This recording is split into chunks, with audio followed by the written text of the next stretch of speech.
7,882 पद ये आपके लेखपाल के घोषित हो चुके हैं। पद कितने लेखपाल के? 7,882। ये तो आपके पद है जो कि काफी इतने कम भी नहीं है, ज्यादा नहीं है तो उतने कम भी नहीं है, और ये राजस्व लेखपाल है, ये भी एक अच्छी चीज है। सेकंड चीज जो आ जाती है, ये पीटी से होगी परीक्षा, तो पीटी का जो रिजल्ट है वो पीटी का रिजल्ट कब तक आने की उम्मीद है? देखिए भाई, 20 लाख से अधिक फॉर्म थे, लेकिन पेपर जो दिया है वो लगभग 17 से 18 लाख विद्यार्थियों ने पेपर दिया है। 17 से 18 लाख विद्यार्थी जो है उन्होंने पेपर दिया है। और जब इतनी ज्यादा संख्या में पेपर दिया है, क्योंकि एक ऐसा पेपर है ज्यादातर में 50% ऑक्यूपेंसी रहती है, लेकिन इसमें 85% ऑक्यूपेंसी, और 85 बहुत ज्यादा होती है, तो आप ये कह सकते हो कि जो पीटी का रिजल्ट है ये कम से कम आपका 40 से 50 दिन के करीब तो लेगा। और 50 दिन अगर हम लगाएं तो ये आपका सितंबर भी चला गया, ये आपका अक्टूबर भी चला गया। लगभग अक्टूबर में आप इसका रिजल्ट मान के चलिए कि अक्टूबर 15 से लेकर 25 अक्टूबर तक इसका रिजल्ट कभी भी आ जाएगा। पहले भी आ सकता है, लेकिन ये एंड है जिस तरीके से भर्ती के पीछे लगे हुए।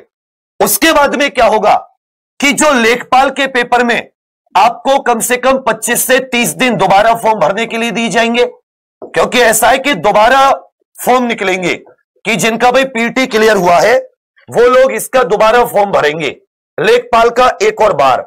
लेकिन दोबारा फॉर्म भरने के भी आपको मिलेंगे, नोटिफिकेशन आएगा लेखपाल का पूरा, दोबारा फॉर्म भरने पड़ेंगे।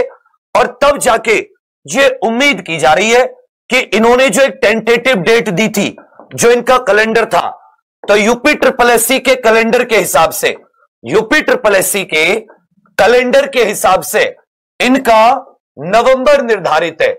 इसके लिए जो डेट निर्धारित है वो नवंबर परीक्षा तिथि इन्होंने कर रखी है कि भाई नवंबर में किसी भी दिन, तो नवंबर एंड में, जैसे 20 अगस्त इन्होंने निर्धारित की थी, और बस त्योहारों की वजह से ये 24 अगस्त हुई, ज्यादा लेट नहीं हुई, तो 45 दिनों में इन्हें पेपर कराने आ गए। तो आप लोगों का नवंबर मान के चलिए।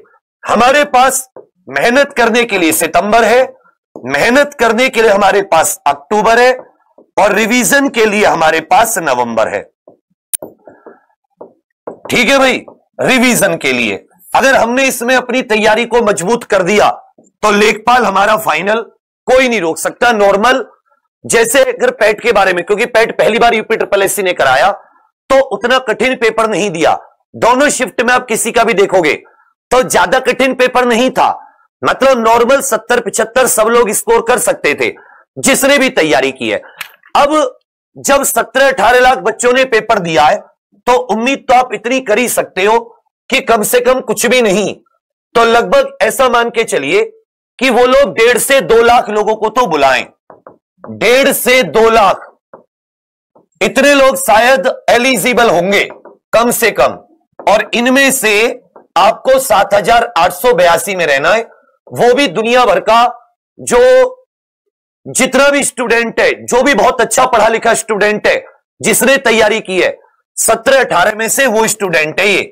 इसके साथ फिर आपको अपनी अपनी कैटेगरी में रिजर्वेशन के अनुसार भी अपने आप को देखना होगा। जनरल वाले जनरल में, जो जिन्होंने ओबीसी में भरा होगा उनको ओबीसी में, ईडब्ल्यूएस, एससी एसटी, तो उस तरीके से आपको देखना होगा कि 1.5-2 लाख में से आप कौन चुनिंदा में होना है। चीज ही आ जाती